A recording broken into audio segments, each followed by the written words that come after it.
முதல் வாசகம். நீங்கள் என் கட்டளைகளை ஏற்று பின்பற்றி நடங்கள். இணைச்சட்ட நூலிலிருந்து வாசகம். அதிகாரம் 4, இறைவசனங்கள் 1 மற்றும் 5 முதல் 9 முடிய. மோசே மக்களை பார்த்து கூறியது: இப்பொழுது இஸ்ரவேலரே, கேளுங்கள்.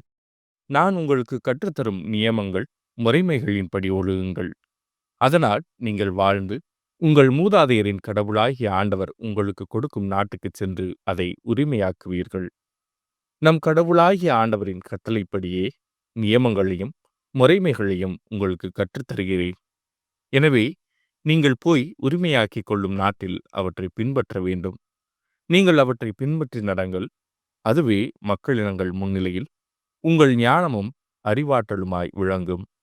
இந்த நியமங்களை கேள்வியுறும் அனைவரும் உண்மையில் இப்பேரினம் ஞானமும் அறிவாற்றலும் கொண்ட மக்களால் ஆனது என்பர். நாம் குரல் எழுப்பும் போதெல்லாம் நம் கடவுளாகிய ஆண்டவர் நம்மோடு உள்ளார். அவரைப் போல் மக்களுக்கு மிகவும் நெருங்கிய கடவுளை கொண்ட வேறு பேரினம் ஏதாகிலும் உண்டா? நான் இந்த நேர்மைமிகு சட்டங்களை உங்களுக்கு தந்துள்ளேன். இவற்றை போன்ற நியமங்களையும் முறைமைகளையும் கொண்ட வேறு பேரினம் ஏதாகிலும் உண்டா? கவனமாயிருங்கள். உங்கள் கண்களால் நீங்கள் கண்ட அனைத்தையும் மறந்து போகாதபடி உங்கள் இதயங்களில் காத்து கொள்ளுங்கள். உங்கள் வாழ்நாள் முழுமையும் நீங்கள் அவற்றை மறக்க வேண்டாம். உங்கள் பிள்ளைகளுக்கும் உங்கள் பேர பிள்ளைகளுக்கும் அவற்றை எடுத்து கூறுங்கள். இது ஆண்டவரின் அருள்வாக்கு. இறைவா, உமக்கு நன்றி. பதிலுரை பாடல். எருசலேமே, ஆண்டவரை போற்றுவாயாக. எருசலேமே, ஆண்டவரை போற்றுவாயாக. சீயோனே, உன் கடவுளை புகழ்வாயாக. அவர் உன் வாயில்களின் தாள்களை வலுப்படுத்துகின்றார். உன்னிடமுள்ள உன் பிள்ளைக்கு ஆசி வழங்குகின்றார். எருசலேமே, ஆண்டவரை போற்றுவாயாக.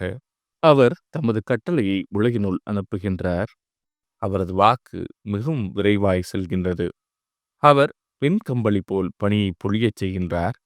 சாம்பலை போல் உரை பனியை தூவுகின்றார். எருசலேமே, ஆண்டவரை போற்றுவாயாக.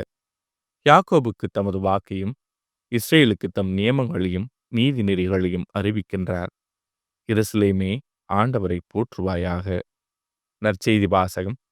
கடைப்பிடித்து கற்பிக்கிறவரோ விண்ணரசில் பெரியவர். மத்தேயு எழுதிய தூய நற்செய்தியிலிருந்து வாசகம். அதிகாரம் 5, இறைவசனங்கள் 17 முதல் 19 முடிய.